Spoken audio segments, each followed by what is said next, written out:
Bonjour à tous.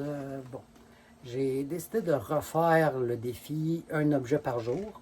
La première fois que je l'avais fait il y a quelques années, je l'avais fait sur 30 jours. C'était un objet par jour pendant 30 jours. Là, comme j'ai vraiment beaucoup de choses à désencombrer, beaucoup plus que quand j'avais fait le premier défi parce qu'il y a eu des achats compulsifs.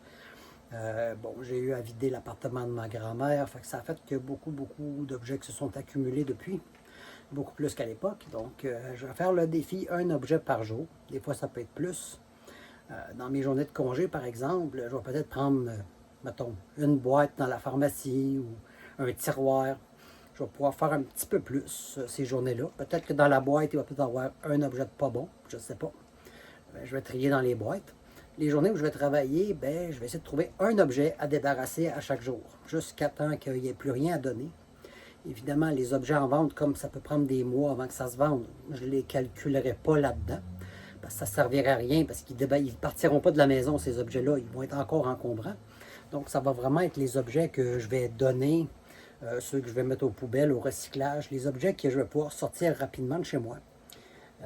Dans le fond, je vais me faire une boîte, puis quand la boîte va être pleine, je vais aller la porter à un organisme, ou si c'est des poubelles, ça s'en va direct dans les poubelles. Donc, je vais aller les porter au fur et à mesure. En tout cas, au moins une boîte à la fois, parce que je ne veux pas aller porter ça tous les 2 jours. Fait que je recommence le défi, un objet par jour, ou plus. Si j'en trouve 2, tant mieux. Mais je n'attendrai pas au lendemain pour le désencombrer, je vais le faire tout de suite. Puis, comme je disais, dans mes journées de congé, je vais y aller avec mettons, des boîtes ou des tiroirs. Je vais y aller avec un petit peu plus.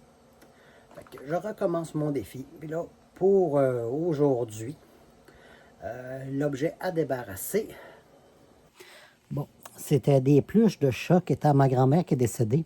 Je dois aussi faire du ménage parmi ces objets-là. Donc, c'est ça. Je dois faire le ménage dans les objets de ma grand-mère. Donc, ceux qui ont moins d'importance pour moi ou qui ne sont pas des souvenirs de famille de longue génération. Comme ma grand-mère, elle adorait les chats, donc elle collectionnait tout ce qui était en rapport avec les chats. Comme j'avais dit dans une autre vidéo, j'avais continué sa collection de chats, mais je me suis débarrassé de ce que moi j'avais acheté.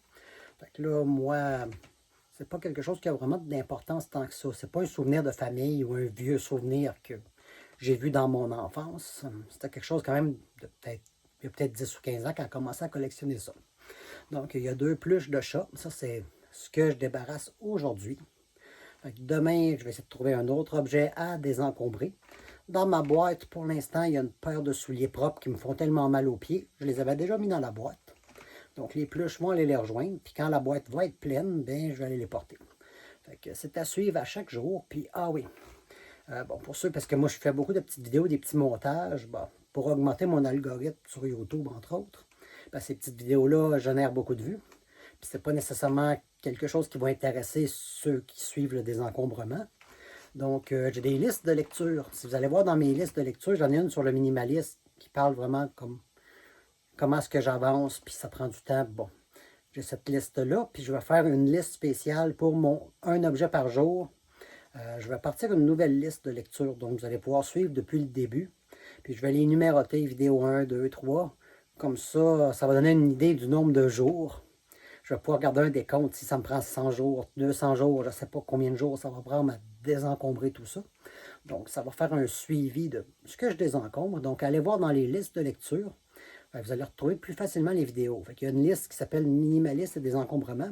Je parle de mon désencombrement depuis un petit bout sur cette liste-là.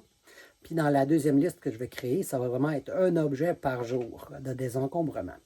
Fait que, pour ne pas vous perdre dans les autres vidéos qui ne vous intéressent pas, vous pouvez aller directement dans cette liste-là.